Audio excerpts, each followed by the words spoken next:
عمران خان کی تمام مقدمات میں ضمانت منظور کر لی گئی ہے۔ اسلام آباد ہائی کورٹ کے جسٹس میاں گل حسن اورنگزیب کی جانب سے تمام مقدمات میں chairman P T I Imran Khan کی ضمانت کو منظور کر لیا گیا ہے۔ السلام علیکم ناظرین، جس خوشخبری کو سننے کے لیے پورا پاکستان بے تاب تھا، ریسنٹلی جسٹس سمن رفعت امتیاز نے محفوظ فیصلہ سناتے ہوئے امت مسلمہ کو خوش کر دیا۔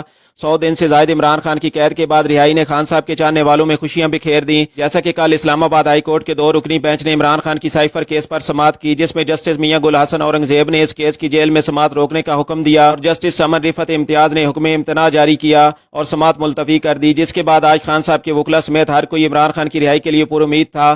جس طرح لوگ عمران خان سے محبت کرتے ہیں، آج اسی طرح جج صاحبان بھی عوام کے دلوں میں گھر کر چکے ہیں، کیونکہ انہوں نے ایک محب وطن لیڈر کے حق میں فیصلہ سنایا۔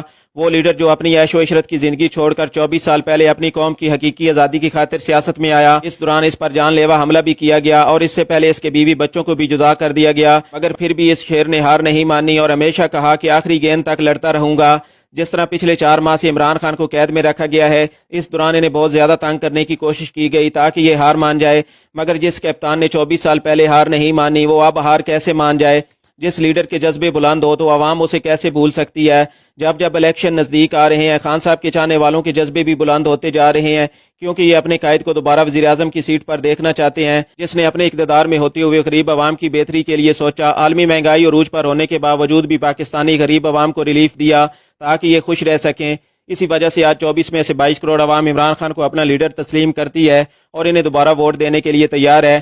ناظرین، جس طرح اسلام آباد ہائی کورٹ میں 2 رکنی بینچ نے خان صاحب کے سائفر کیس کی سماعت کی اور جیل ٹرائل کو فوراً روکنے کا حکم دیا، جسٹس میاں گل حسن اورنگزیب اور جسٹس سمن رفعت امتیاز نے یہ سماعت 2 دن کے لیے ملتوی کی، جس کے بعد اس پر کل فیصلہ سنایا جائے گا اور عمران خان کے وکلا سمیت ہر کوئی پر امید ہے کہ خان صاحب کی ضمانت منظور کر لی جائے گی اور انہیں رہا کر دیا جائے گا۔ ناظرین، اس وقت ہر کوئی عمران خان کا زمان پارک میں استقبال کرنے کے لیے بے-تاب ہے۔ آپ ان کے بارے میں کیا کہنا چاہیں گے؟ کمنٹ سیکشن میں ضرور لکھیں۔ آج کی بریکنگ نیوز سے فی الوقت اتنا ہی۔ اپنا بہت سارا خیال رکھیے گا، دعاؤں میں یاد رکھیے گا۔ ملیں گے نئی اپڈیٹ کے ساتھ۔ Thank you for watching. اللہ حافظ۔